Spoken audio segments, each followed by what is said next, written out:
드셨습니까? 자, 오늘 이제 동영상을 좀 찍어서 올리게 되겠습니다.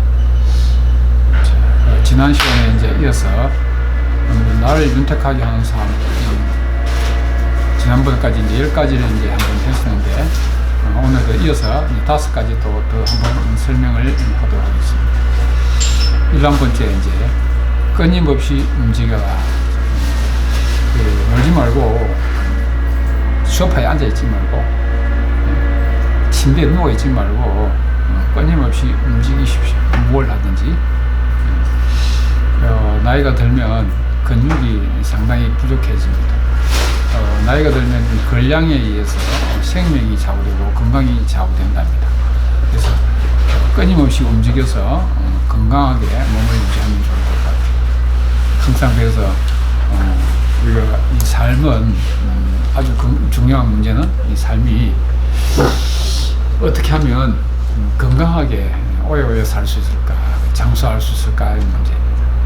건강하게 살아야지 아파가지고 맨날 배시배시를 하면서 이렇게 산다는 것 자체는 참 불행하죠. 또 특히 우리가 또 이 세상을 또 마감할 때, 생을 마감할 때 준비해서 나이가 다 돼서 늙어서 아파가지고 배시배시 하면서 이렇게 죽으면은 가족들한테나 보호자한테도 못쓸 짓을 하는 겁니다. 그래서 가족을 위해서도 여러분들 건강하게 사셔야 됩니다. 그래서 끊임없이 움직이면서 근육량을 좀 늘려주시면 좋을 것 같아요. 그 다음에 12번째, 얼굴 관리하라 얘기입니다. 여기서 얼굴을 관리하라는 이야기는 물론 뭐 피부 미용에 대한 부분도 있겠지만, 이게 얼굴 관리하는 것들은 얼굴의 자기가 내품는 인격, 자기 마음에 가지고 있는 양식을 얼굴로서 나타내는 부분입니다.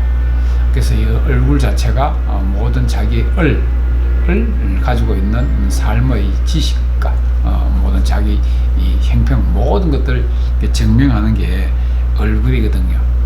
그 사람 얼굴로 보면 그 사람을 인격을 알 수 있고, 그 사람을 보면 행복감을 알 수도 있고, 성취감을 알 수 있고, 얼마만큼 생활이 어느 정도 행복한가 하는 척도를 알 수 있는 게 얼굴입니다.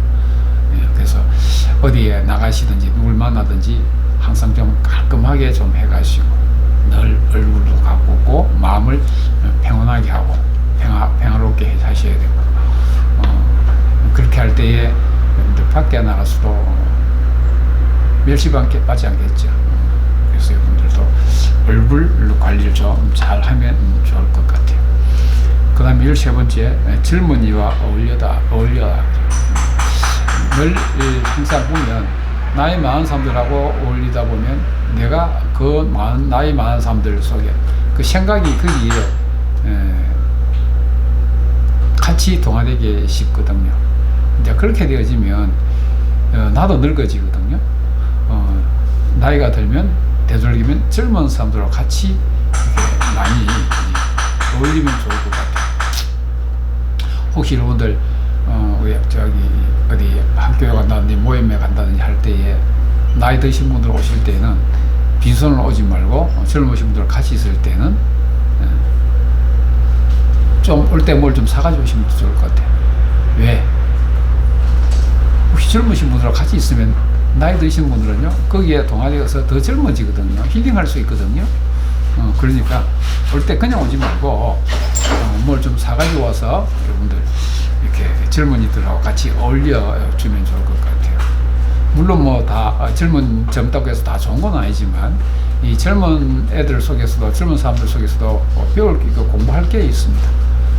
물론 내가 가지고 있는 것도 있지만 나 말고도 젊은 친구가 또 가지고 있는 또 요즘에 새로운 마인드 같은 게 있기 때문에 그 추실 트렌드를 여러분들 좀 잘 읽어 나가면 참 좋을 것 같아요.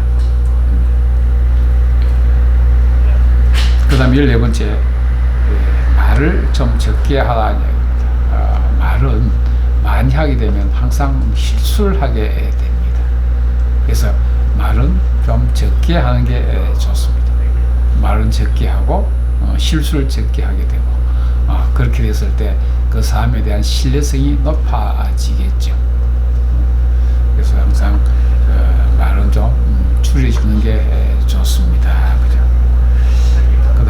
15번째, 말은 적게 하고 지갑은 열어라.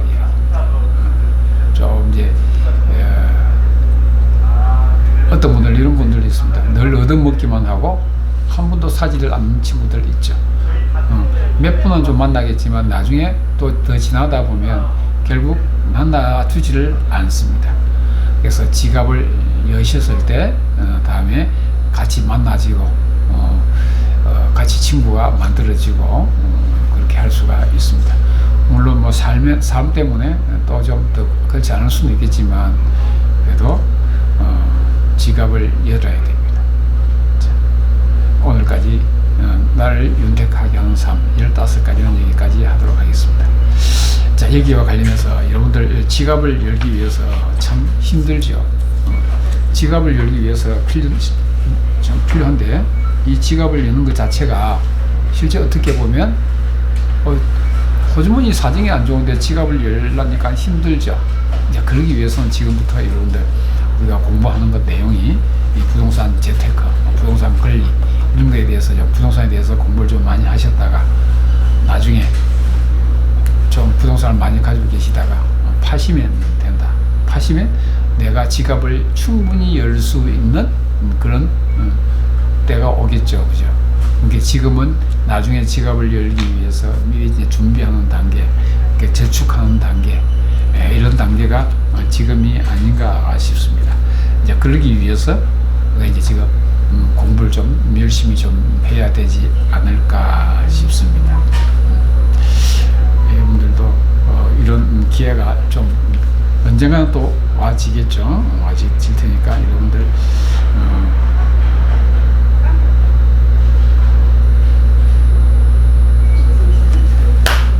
열심히 공부를 해서 이런 기회가 지갑을 좀 많이 열 수 있는 이런 기회가 주어지길 기도하겠습니다.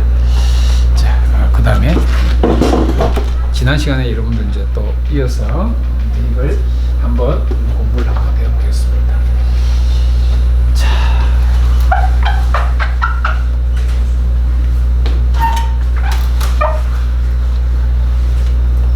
제가 지난 시간에 소유권 권리에 대한 이야기를 쭉 했습니다. 그 다음에 이러한 권리가 이게 이제 14가지의 사용수익 처분할 수 있는 권리에 제한되는 권리가 14가지가 있는데 이 14가지가 부동산 가격에 어떤 영향을 미치는가 하는 부분에 대해서 좀 설명을 하도록 하겠습니다. 자, 한번 보십시오. 소유권은 권리입니다. 자, 부동산의 가격은 소유권의 가격입니다.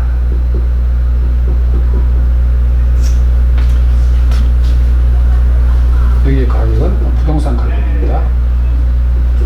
부동산의 가격은 소유권의 가격이다. 무슨 얘기냐면 소유권의 가치 효용에 의해서, 즉 소유권의 효용 때문에 부동산 가격이 결정되는 부분이 있거든요. 자, 이 효용은 또 다르게 이야기를 하면 가치입니다. 가치. 즉 부동산에 대한 가치가 얼마만큼 있느냐에 따라서 가격이 결정이 되겠죠, 그죠? 그래서 이 가치에 대한 문제를 얘기할 수가 있습니다. 자, 부동산의 가격은 소유권의 가격이다. 자, 여러분들 한번 곰곰이 한번 생각을 한번 해보십시오. 자, 소유권의 가격이 부동산 가격이다. 왜 그럴까? 자, 보십시오. 사용하고 수익하고 처분할 수 있는 이 권리가 소유권인데, 이 권리가 아까 이야기한 것처럼요, 이 권리가 완전한 권리인가 불완전한 권리인가에 따라서 이 가격이 달라진다. 그죠? 여러분들 경매에서 보시면 이러한 문제들 중에 큰 문제들 중에, 즉 인수받는 권리, 무슨 얘기냐면 인수받아야 하는 권리. 즉 즉 낙찰자가 그 내용을 그대로 인수받아서 추가적인 부담이 들어가는 문제, 이게 인수받는 권리인데, 이런 인수받는 권리가 있으면 이 소유권이 완전한 소유권이 되지 않지 않습니까? 즉 다른 게 얘기하면 여기 있는 이 권리들은 여기 있는 권리들은 대부분 권리가 해소되지 않으면 권리가 완전한 권리가 아닙니다. 그죠? 물론 뭐 부동산이 이런 권리가 아무것도 없는 것도 있겠지만 대부분 많은 부동산이 이런 14가지의 권리 중에는 다 걸려 있습니다. 특히 여러분들 부동산에서 제일 중요한 문제들은 이 사용에 대한 문제, 이 문제도 상당히 큰 비중을 차지하죠. 그 다음에 수익에 대한 문제는 상당히 차이가 많이 가지고 있습니다. 그죠? 그래서 여기에서 이제 한번 보시면 이런 권리에 대해서 여기에 제한을 가하게 되죠.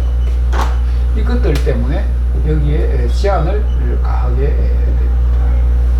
제한을 가하게 되니까 이제 이용하고 사용하고 수익하고 처분하는 데 문제가 생겨진다. 처분하는 데 문제가 생겨지니까 처분하는 데 문제가 생기니까 결국 소유권 부동산 가격은 낮아질 수밖에 없다, 이런 이야기가 되겠습니다. 그죠? 자, 이러니 이제 이게 어떤 문제가 심각한 부분이 생겨지겠습니까? 그죠?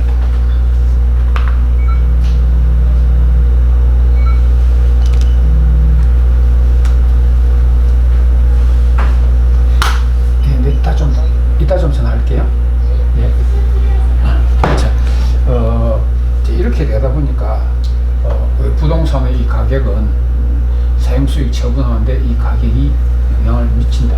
그래서 이 부동산 가격은 소유권의 가격이다. 이 소유권 속에 사용수익 처분할 수 있는 권리가 여기에 있으니까 결국 이 가격이 이렇게 형성이 된다 이야기입니다. 자, 여기서 이제 좀 더 한 번 더 깊이 있게 한번 들어가 봅시다. 이제 이런 권리에 대해서 가격이 이제 영향을 미치고, 그 다음에 이제 일반적으로 이제 봤을 때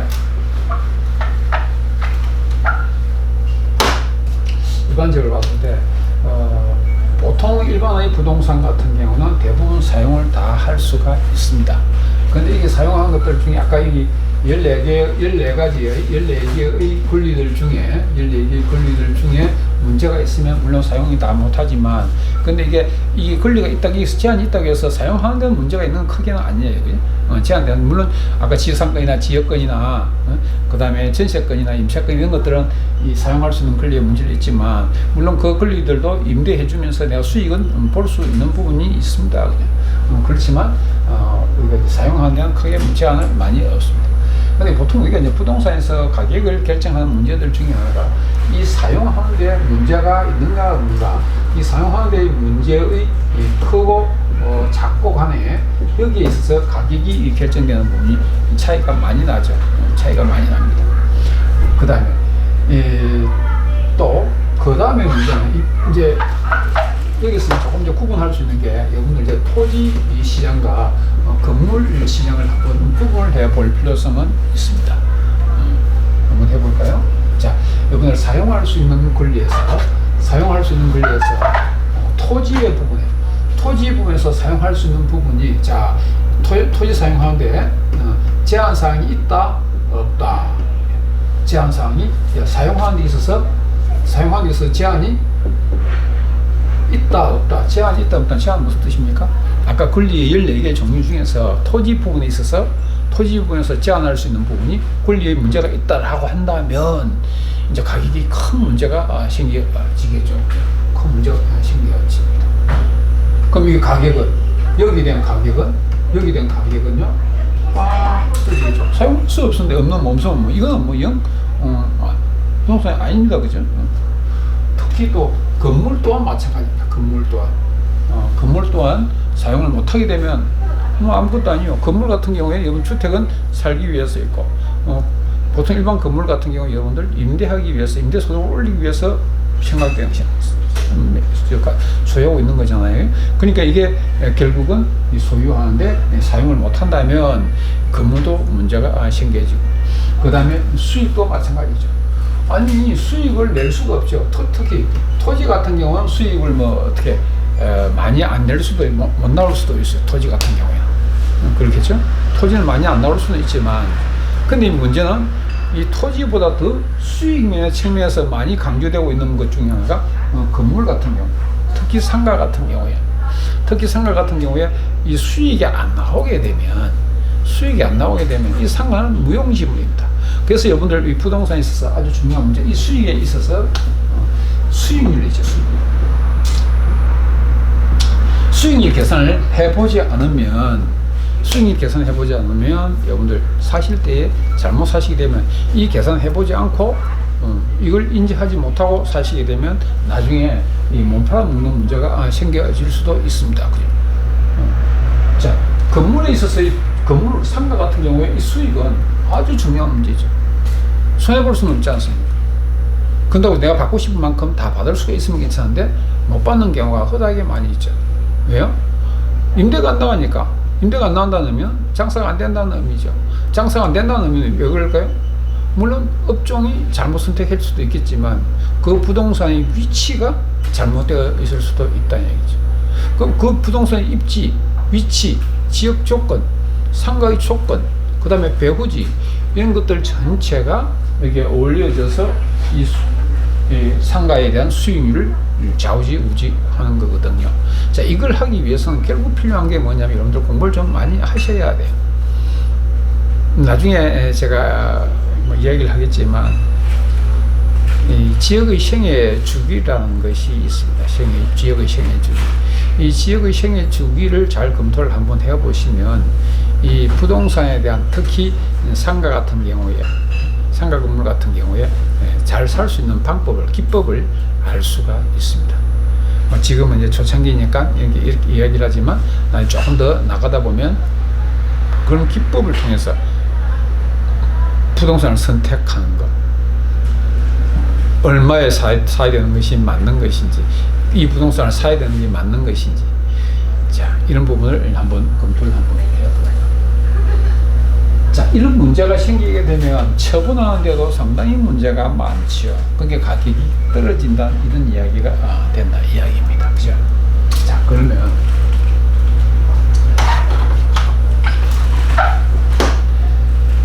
이 부동산의 가격은 소유권의 가격입니다. 이 소유권은 사용수익 처분할 수 있는 겁니다. 이것의 크기에 의해서 가격이 결정이 되는데, 이게 가격이 결정이 된다. 그죠? 여기에서 가격이 결정이 돼요. 가격이 결정이 되고요.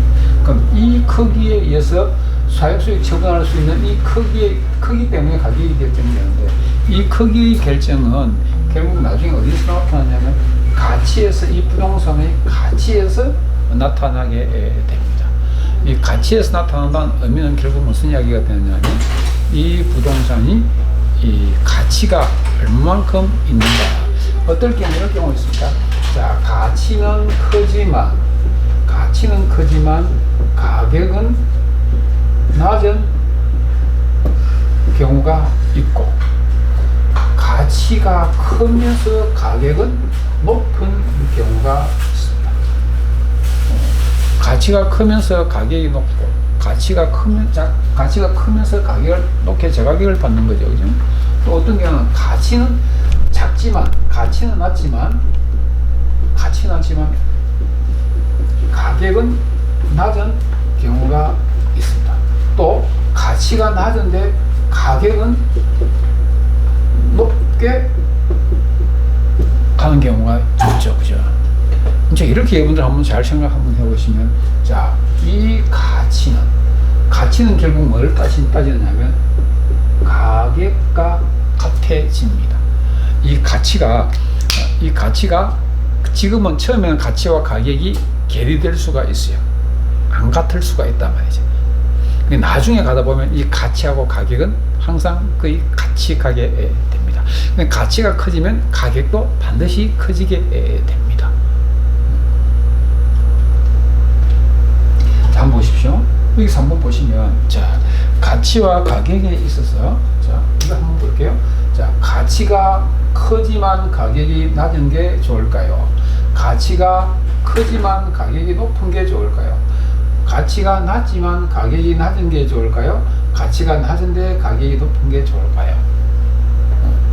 자, 여러분들 선택을 하실 때는 자, 제일 먼저 선택해야 될 건 이거인 것 같아요. 자, 가치는 크고 가격은 낮은 것. 이렇게 1순위가 되겠네요. 그죠? 1순위가 되겠죠? 그 다음에, 자, 가치는 크지만 가격은 높다. 그 다음에 낮지만 가격도 낮고, 낮지만 가격이 높다. 이렇게 보면, 두 번째를 보면, 이제 이게, 가치가 크고, 가격이 높은 것은 정상적인 거겠죠. 이거는 이제 이 가격은 최고의 정상적인 가격이 형성되었을 때 이런 이야기입니다. 그죠? 이게 이제 매매가 많이 되고 사회가 많고 도시가 발전되면서 그렇게 됐을 때 가치가 크게 되면 높은 가격이 나타나겠죠. 그 다음에 가치가 낮고 가치도 낮은데 가격도 낮다. 그 다음에 이건 세 번이겠죠. 그죠? 3번 되겠죠. 가치는 낮지만 가격은 높다. 이건 4번이다. 그죠? 결국 이런 부동산은 결국 못 팔아먹는 형태가 나온다. 왜요? 왜 이런 현상이 나타날까요? 자, 가치가 낮은데 가격을 높게 받는다. 이 문제가 많죠. 왜 그럴까요? 못 사서 살 때에 짚어보지를 못했어. 권리에 대한 부분, 부동산 입지에 대한 부분, 모든 많은 부분들을 짚어보지를 못하고 자기 혼자만 좋아가지고 부동산을 샀는데 나중에 보니까 이 부동산이 팔 수 없는, 이용할 수 없는, 아까 사용수익 처분할 수 있는 권리 있지 않습니까? 거기에 할 수가 없어. 그러니까요, 이 가격은 이 부동산 같은 경우는 자기 평생 가지고 있어야 될 부동산이 될 수가 있는 거죠. 그죠? 그 다음에 가격은 가치는 낮지만 가격이 낮다. 그죠? 이건 뭐 가치가 낮으면 가격이 낮은 건 정상적이에요. 그죠? 정상적이에요. 가치가 낮다는 의미는 발전 가능성이 없다. 가격이 상승할 가능성이 없다. 이야기죠. 그죠? 자, 그럼 1번에 보시면 가치는 크지만 가격은 낮은 경우가 있습니다. 그죠? 이제 이걸 어떻게 판단할 건가 하는 문제예요. 그죠? 자, 여러분들 봤을 때 가치는 낮지만 가치는 크지만 가격이 낮다. 예. 이게 나중에 여러분들 같이 공부하면서 어떤 땅이 가치는 있는 것 큰데 가격은 낮게 형성이 되어 있는가, 이런 부분들 이제 땅을 위치를 찾아서 투자할 수 있는 기법을 알 수 있는 게 이런 부분입니다. 궁금하죠? 궁금하죠? 다음에 조금씩 배워 나가도록 하겠습니다. 가치가 크지만 가격이 높은 건 많은 사람들이 다 알려져 있는 겁니다. 많은 사람들이 다 알려져 있는 겁니다. 특히 이런 시장은 기개발되어 있는 상권 같은 경우에 무슨 뜻인지 아십니까? 도시가 나중에 지역의 생애주기에서 보면 성숙기가 있습니다. 이 성숙기에 보시면 여기는 완전히 다 도시가 형성이 되어가지고 그냥 다 이사도 별로 많이 안 가고 그냥 정주되어 있는, 안주되어 있는 이런 도시를 이야기를 합니다. 이런 지역을 이야기를 합니다. 이제 여기에는 장사가 잘 돼. 특히 상가 같은 경우는 장사가 잘 되죠. 잘 되면 가격이 장사가 잘 된다는 것은 수익이 높다는 의미죠. 수익이 높다는 이야기는 처분 가격이 높게 형성된다 이야기죠. 그죠? 이럴 때에 이 수익이 많이 나오니까 처분한 가격도 높게 형성이 된다 이 이야기입니다. 이해가시죠? 자, 이렇게 되시면 이제 어느 걸 선택하는 게 제일 좋은가 하는 문제예요. 그런데 이제 가치가 크면 가치는 큰 걸 선택하면서 가격이 낮은 걸 선택하면 나중에 내가 많은 큰 이익을 좀 볼 수가 있겠죠. 그럼 가치가 큰데 가격이 높게 되면 결국은 여기서 이제 부동산에 대한 이익은 별로 많이 않겠지만 사용하면서 발생되는 수익은 상당히 높게 나오겠죠. 이제 여기에 어떻게 보면 이제 부동산 가격은 거기에 있다라고 이제 제로 베이스라고 똑같다고 보면 결국 사업을 하면서 수익이 발생되는 이 부분을 이익을 창출해서 할 수 있는 부분이 생겨지겠죠. 이렇게 생각을 한번 해보시면 될 것 같아요. 자, 이제 3번, 4번에 가다 보면 이런 문제가 많이 생기죠. 가격이 낮고 가치가 낮고 가격이 낮으면 가치가 낮고 가격이 낮게 되면 결국 그 부동산은 쓸모가 없는 부동산인 행태가 되겠죠. 그죠? 그런데 이것도 혹시 가치 판단을 어떻게 하느냐에 따라서 또 다를 수가 있습니다. 토지의 또 이용도에 따라서 또 달라질 수가 있습니다. 내가 어떻게 이용하느냐에 따라서 달라질 수가 있습니다. 그죠?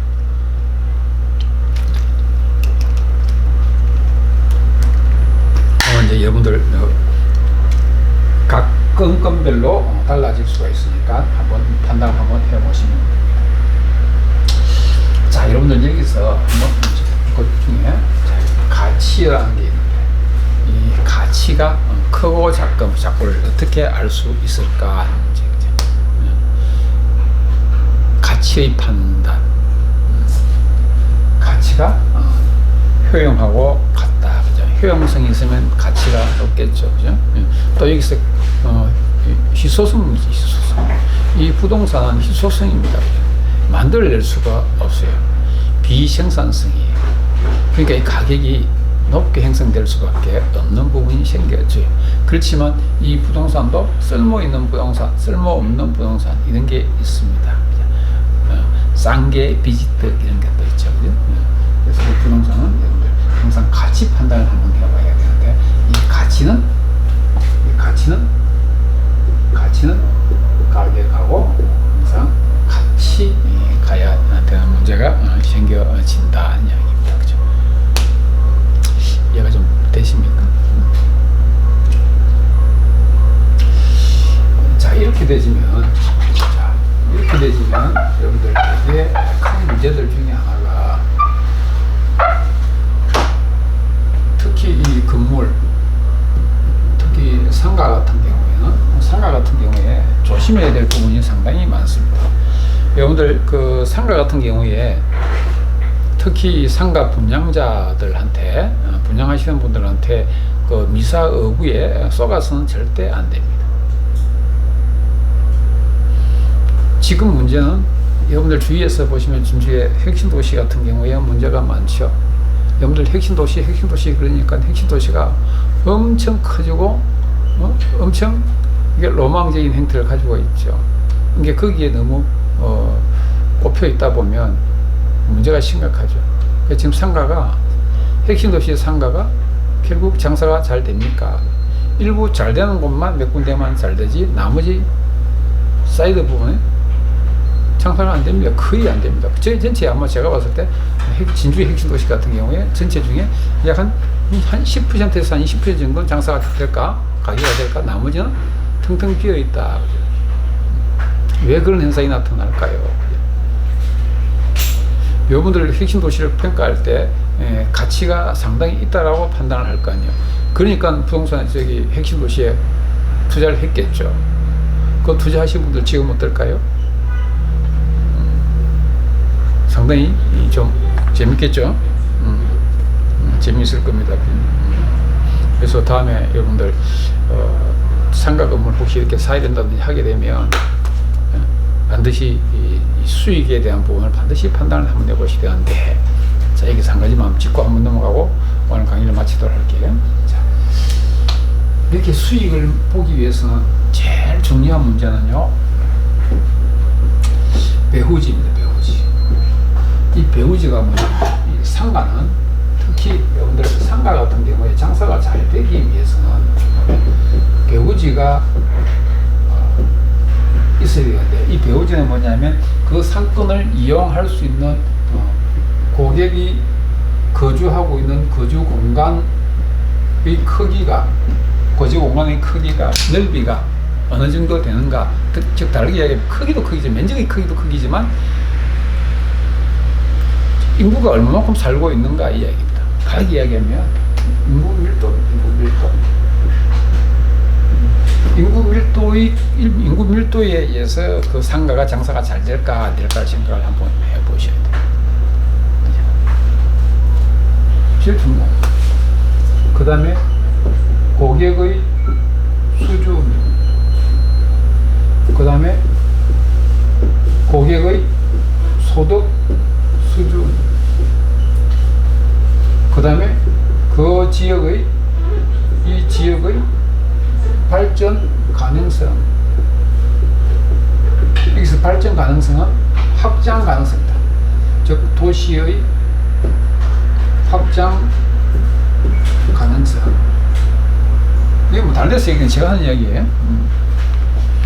이런 부분이 상당히 중요하거든요. 상당히 배우져 있어요. 자, 고객이 얼마만큼 잘 살 수 있는가, 인구 밀도가 높은가 하는 문제. 그 다음에 고객의 수준은 어떤가, 좀 많이 배운 사람인가, 적게 배운 사람인가, 그죠? 그러면 그 수준에 맞춰서 영업을 해야 되거든, 그죠? 고객의 수준이 얼마만큼인가에 따라서. 그 다음에 이 소득 수준. 자, 여기 살고 있는 사람, 배우지에 살고 있는, 거주자가 있는 이 주민이 소득 수준이 어느 정도의 소득 수준을 가지고 있는가, 어떤 패턴을 가지고 있는가, 이것도 참 중요합니다. 요즘 젊은 친구들은 전부 대부분이 인터넷에서 다 내려고 됩니다. 그러니까 그 상권이 장사되겠어요? 또 안 돼요. 그 다음에 여기에서 상가의 가격이 또 올라가려면 그 지역이 발전 가능성이 있습니다. 즉 도시 확장 가능성이 있어야 됩니다. 도시가 더 커져야 된다 얘기죠. 커져야 상가 가격도 올라가고 이용하는 배우지의 인구 밀도도 높아지고 그 배우지에 있어서의 고객도 상당히 높아지게 고객의 수준도 높아지게 되겠죠. 그러니까 수준이 높아지다 보니까 사람이 많이 모이게 되면 상가 가격이 높아지죠. 특히 서울 같은 데 가보시면 여러분들 그 조그마한 가게에 좁쌀하게 폭 기껏 해봤자 2~3m 되는 폭에 길게 돼 있는 한 대여섯 평 되는 거기에 하루에 매출액이 1,000만, 2,000만씩 올라온 경우도 있습니다. 그럼 왜 그럴까요? 거기에는 상가가 없고 상가가 적고 업무용 빌딩이 많다 보니까 이용하는 고객이 많다 보니까 이 가격이 훨씬 매출이 많이 올라오는 거죠. 그러니까 상가 가격이 임대료가 엄청 비싸잖아요. 그런 반면에 인구는 적은데 상가가 많이 있게 되면 결국 이건 장사가 안 된다는 거죠. 혁신도시 같은 경우에 그거죠. 혁신도시 같은 경우에 정주 인구가 38,000명. 원래 계획 인구가 38,000명의 계획 인구입니다.